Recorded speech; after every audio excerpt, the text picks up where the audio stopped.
I woke before the alarm, as I often did, not because of sunlight or the sound of birds, but because of the faint glow of my phone. It lay beside me like a second heartbeat, pulsing with notifications that usually arrived in the night. I reached for it instinctively, fingers curling around the familiar weight, thumb already poised to swipe. The ritual was automatic. Twitter first, then Instagram, then TikTok. A carousel of voices, images, and fleeting affirmations that told me I was still tethered to the world. Each scroll was proof of existence, each like a reminder that I mattered. But that morning, the carousel was broken. The screen froze on a spinning wheel. Error 500. I frowned, swiped down again. Nothing. I tried Instagram. Blank. TikTok. Dead. Discord. Silent. My heart thudded with a strange panic. It wasn't just one app, it was all of them. I sat up, blinking against the sunlight. The router blinked obediently in the corner, green lights steady.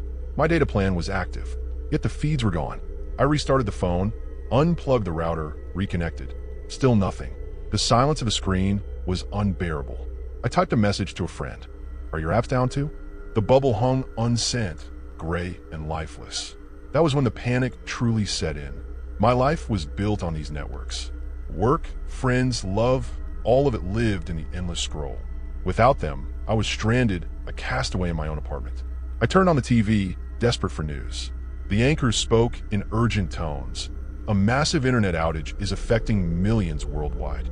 Services including Facebook, Twitter, Spotify, and AI platforms are currently down due to a failure at Cloudflare. Cloudflare, a name I had barely registered before, now suddenly the gatekeeper of my existence. I stared at the blank screen of my phone, feeling like a junkie denied a fix. My fingers twitched, scrolling through nothing. The silence of the feed was unbearable.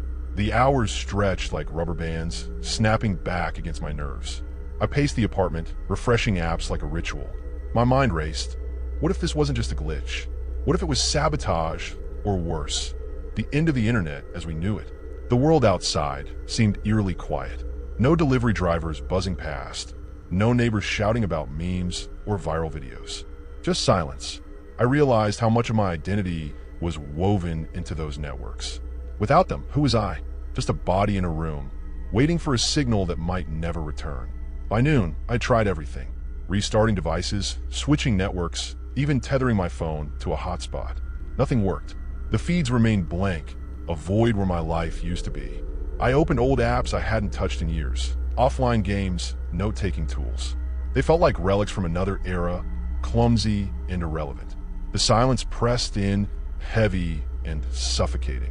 I found myself staring at the walls, listening to the hum of the refrigerator, the ticking of the clock. Sounds I had long ignored, drowned out by the constant chatter of the feed. I tried to work, but my mind wandered. Every task seemed pointless without the validation of a post, a comment, a share. I was addicted to the echo, and now the echo was gone. By evening, the panic had shifted into something darker, paranoia. What if this wasn't an accident? What if someone had flipped a switch, deliberately cutting us off? Governments, hackers, aliens. The theories swirled in my mind like storm clouds. I imagined engineers in underground bunkers, staring at screens filled with red alerts. I imagined secret codes buried in the outage, messages hidden in the silence. I scribbled notes in a journal, something I hadn't done in years. My handwriting looked foreign, clumsy compared to the sleek fonts of my phone. I wrote about the emptiness, the hunger, the way my fingers twitched for a screen. Night fell, and the city outside seemed muted. No glow of screens through windows, no laughter spilling from bars filled with scrolling patrons. Just darkness, punctuated by the occasional flicker of a streetlight. I lay in bed, staring at the ceiling, haunted by phantom notifications. I imagined the feed still running somewhere, hidden from me. I dreamed of endless scrolls, of likes piling up, of messages waiting. But when I woke, the silence remained. The second day arrived like a weight pressing down on my chest. I woke not to the glow of my phone, but to the silence of its blank screen. The absence was louder than any notification. I lay there for a long time, staring at the ceiling, waiting for a vibration that never came. Eventually, I dragged myself out of bed and into the streets. I needed proof that the world hadn't ended, that I wasn't the only one stranded in this digital void. The city felt different. Cafes were full, but not with the usual hum of laptops and phones. Instead, people sat with their devices lying useless on tables, staring at dead screens, murmuring anxiously. The air buzzed with rumors. "It's hackers," someone whispered. "No, it's the government," another replied.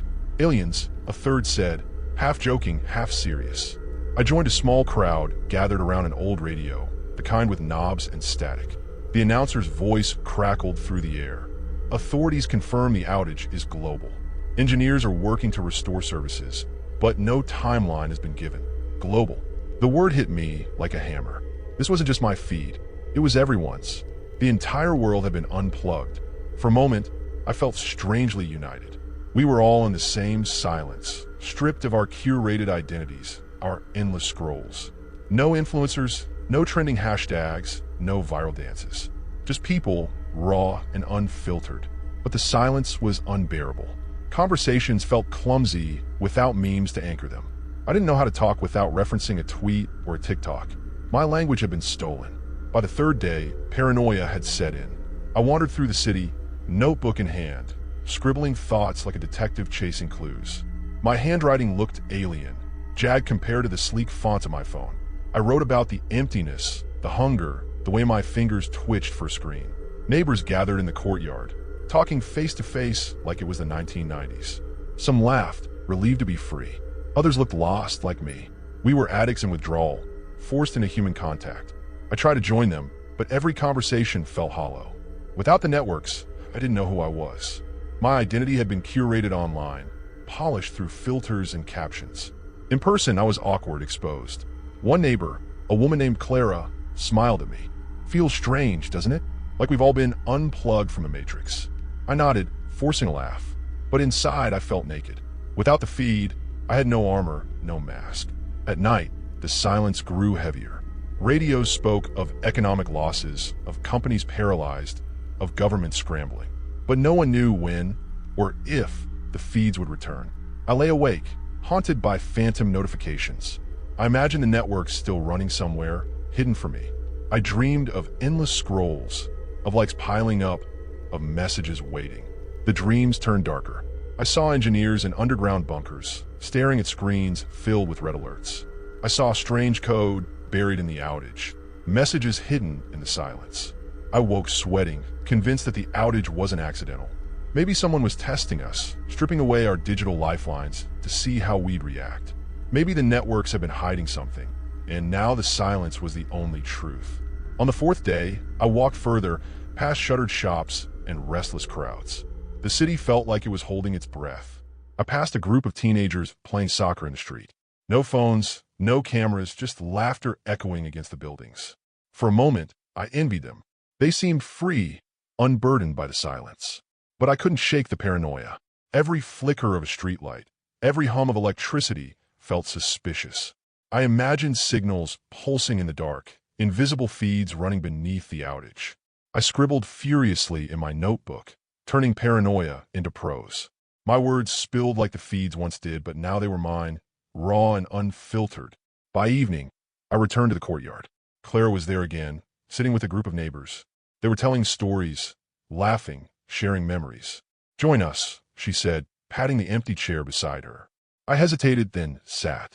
The conversation flowed awkwardly at first, but slowly I found myself speaking, sharing fragments of my life beyond the screen. It felt strange, vulnerable, but also real. For the first time in years, I was present. Yet the silence carried a shadow. I couldn't shake the thought that the outage was deliberate, that someone had flipped a switch to remind us of our fragility. By the fifth day, something inside me had shifted. I woke not to the glow of a screen, but to sunlight spilling across the curtains. My phone lay abandoned on the nightstand, its blank face no longer mocking me. For the first time, I didn't reach for it. I brewed coffee, opened the window, and listened to the birds. Their song was thin and imperfect, but it was real. The world was still here, even without the feeds. I walked outside, notebook in hand. The streets felt different now. People were talking, laughing, sharing stories. Children played without filming themselves. Couples sat together without scrolling. The silence had forced us into presence, into something raw and unfiltered. I felt both liberated and uneasy, because beneath the calm, whispers spread, rumors of sabotage, of hidden codes buried deep in the outage. Some said Cloudflare had been hacked. Others claimed engineers had discovered strange strings of data pulsing through their systems. A message no one could decipher. A warning. A signal. I couldn't stop imagining it. Lines of code glowing in the dark. A hidden feed waiting to be unlocked. Was the outage a failure or a doorway? By the 7th day, restoration began. Some services flickered back online, half functional. Notifications trickled in, hesitant and broken. My phone buzzed for the first time in a week. I stared at the screen, heart racing. The feed was back, but I hesitated. The silence had shown me something. That I existed beyond the networks. That my identity wasn't just pixels and likes. I had written pages in my notebook, words that were mine alone, unfiltered by algorithms. I had spoken to neighbors, shared stories face to face. I had felt present, and now the feed was asking me to return. I opened the app. The familiar carousel spun back to life. Tweets, memes, photos, videos. The endless scroll beckoned, but it felt different now, hollow. I closed the app, turned off the phone, and walked outside. The city was alive in ways I hadn't noticed before. Street musicians played without streaming. Markets bustled with voices instead of hashtags. Strangers exchanged smiles instead of emojis. I sat in the courtyard with Clara and the others. We talked, laughed, shared stories. The silence had forced us into connection, and now it felt precious. Yet I couldn't shake the shadow. The outage had been too vast, too sudden. Someone had flipped a switch, and for a week the world had been unplugged. Maybe it was a warning. Maybe it was a test. Or maybe it was a reminder that the networks are fragile, that our lives are more than feeds. On the 10th day, the feeds were fully restored. The world rushed back into its digital frenzy. Notifications flooded in, memes exploded, influencers resumed their endless chatter. But I didn't return. I kept my phone off, my notebook open. I walked, listened, spoke. I lived. The silence had changed me. And though the feeds were back, I knew I had found something deeper, a signal not of data, but of presence. A new signal. Subscribe for more.